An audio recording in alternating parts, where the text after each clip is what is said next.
Listo, bueno, un saludo a todos y a todas nuevamente. En esta capacitación vamos a continuar con el tema que estábamos viendo en la capacitación pasada, que era la federación de módulos o el tema de microfrontend como tal, ¿no? En esta oportunidad vamos a continuar con este tema, pero vamos a abordarlo desde un punto de vista un poco más práctico. Cómo nosotros, como desarrolladores, nos vamos a enfrentar a esto en el día a día, cómo nos va a afectar esto, si hay algún cambio de paradigma, cómo podemos afrontar todo este tema de trabajar en un frontend que está bajo una arquitectura de microfrontend. ¿Alguien va a decir algo? ¿Nadie? Ok.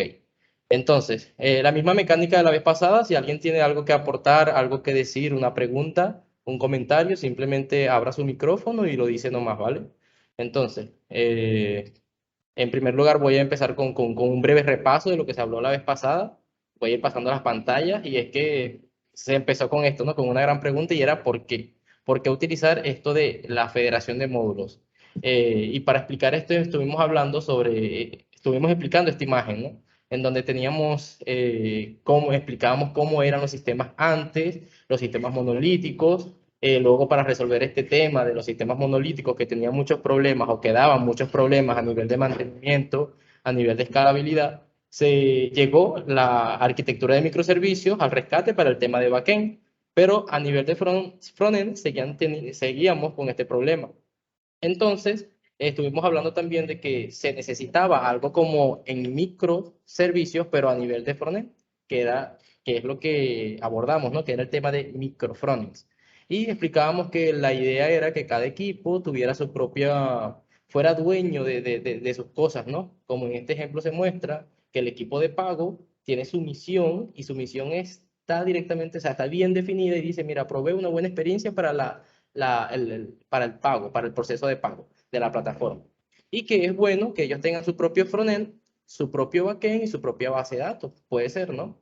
Entonces, continuamos con esto y estuvimos hablando de que cuando se tiene un monolito, normalmente varios equipos están subiendo cambios a diferentes páginas de ese mismo monolito.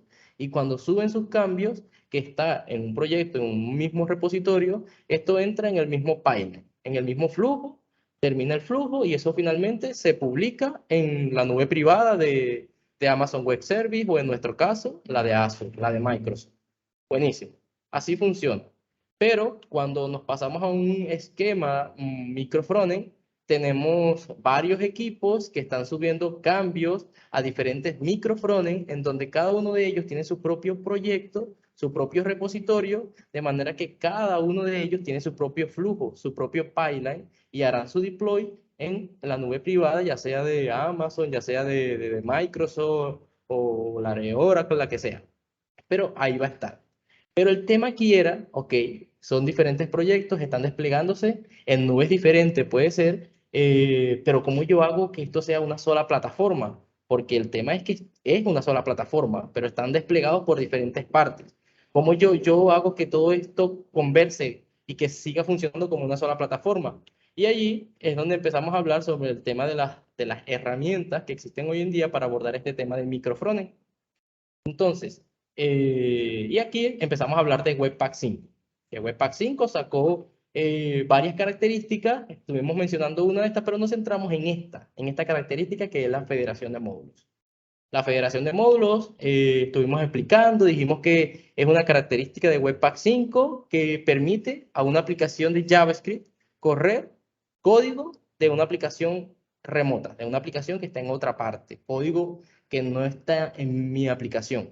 Y eso es lo que me permite hacer la federación de módulos.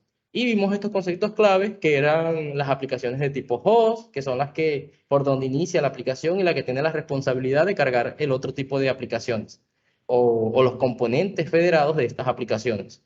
Hablamos de la aplicación remota, que es aquella que tiene componentes para ser consumido por un host.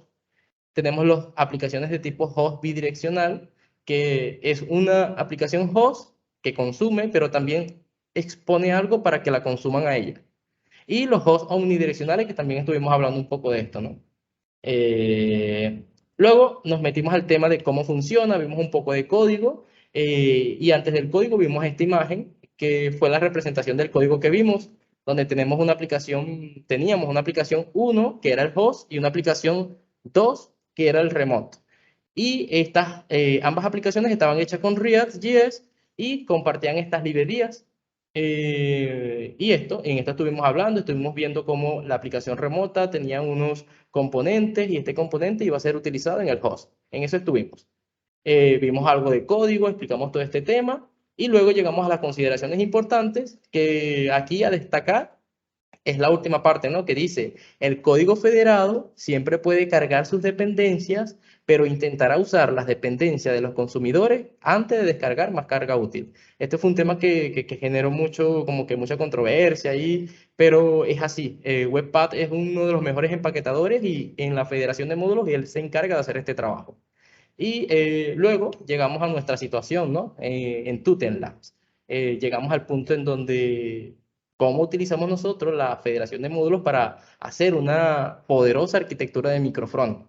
Y estuvimos hablando de que tenemos el CCM como un monolito, un buen prospecto para hacer desacoplado, y teníamos varias aplicaciones que estaban utilizando SOI y que eran buenos prospectos para ser convertidos en aplicaciones de tipo remota, bajo una arquitectura de microfrontend utilizando Module Federation como tecnología, ¿no? Entonces, esto era lo que teníamos. Y luego llegábamos a las cosas por hacer.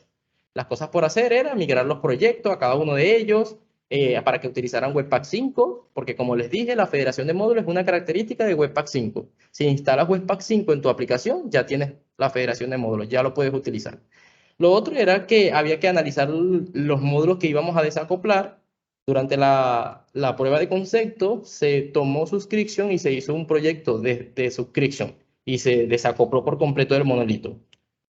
Bueno, la idea era seguir analizando qué otros módulos íbamos a desacoplar, luego refactorizar las aplicaciones remotas hechas con SOI para poder utilizar la federación de módulos. Otro punto era alcanzar un desarrollo standalone en cada proyecto y finalmente cuidar los componentes de integración. Y bueno, y aquí terminamos. Ahí habíamos terminado.